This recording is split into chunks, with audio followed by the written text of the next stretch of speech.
আজকে আমি শেয়ার করব চিকেন তান্দুরের রেসিপি। আসসালামু আলাইকুম বন্ধুরা, সবাই কেমন আছেন? আলহামদুলিল্লাহ আমি ভালো আছি। এখানে আমি 3 পিস চিকেন নিয়েছি, ভালোভাবে কেটে ধুয়ে নিয়েছি। দিয়ে দিব টক দই। টক দইটা আমি নিজে বানিয়েছি।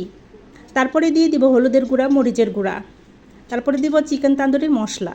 দিয়ে দিব আদা রসুন বাটা। তারপরে দিয়ে দিব জিরা এলাচি একসাথে আমি বেটে নিয়েছি সেটা।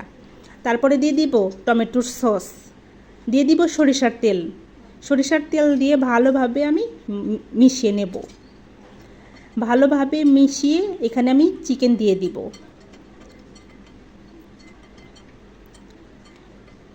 চিকেনগুলো ভালোভাবে মাখিয়ে নেব। ভালোভাবে মাখিয়ে নিতে হবে যেন মশলাগুলো চিকেনের মধ্যে ভালোভাবে ঢোকে। হাত দিয়ে দিয়ে ভালোভাবে মাখিয়ে নিতে হবে। তো আমি চিকেনের গন্ধটা দূর করার জন্য দিয়ে দিব লেবুর রস। লেবুর রস দিলে চিকেনের গন্ধটা থাকে না।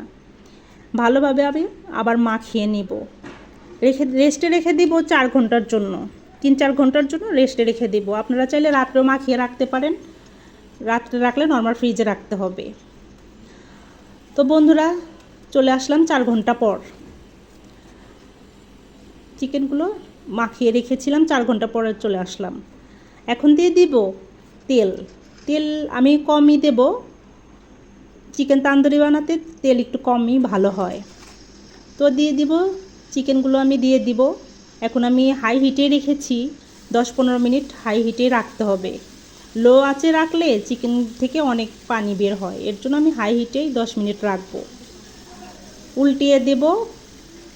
উল্টো পাল্টা করে আমি তারপরে ঢেকে দেব। ঢেকে দিয়ে চুলার আঁচটা কমিয়ে দিব। কমে দিয়ে একটু পরপর উল্টে পাল্টে করে দিতে হবে যেন চিকেনটা ভালোভাবে সেদ্ধ হয়।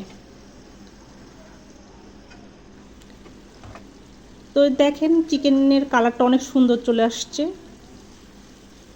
আমি আবার উল্টে দিচ্ছি। আমি একটু তেল ব্রাশ করে দিচ্ছি উপরে যেন ড্রাই না হয়ে যায় উপরটা, এর জন্য আমি তেল ব্রাশ করে দিচ্ছি। তারপরে আমি 1 পিস কয়লা নিয়েছি। কয়লাটা পুড়িয়ে একটু সরিষার তেল দিয়ে দিব সুন্দর গ্রানের জন্য। এটা অপশনাল, এটা আপনারা দিতেও পারেন, নাও দিতে পারেন। তো এই তো 5-10 মিনিট আমি রাখবো এভাবে সুন্দর গ্রানের জন্য। তো হয়ে গেল আমার চিকেন তান্দুরি। ভিডিওটা ভালো লাগলে লাইক দিবেন, কমেন্ট করবেন, শেয়ার দিবেন। আপনাদের অসংখ্য ধন্যবাদ কষ্ট করে ভিডিওটা দেখার জন্য। ভুল হলে ক্ষমার চোখে দেখবেন। আল্লাহ হাফেজ।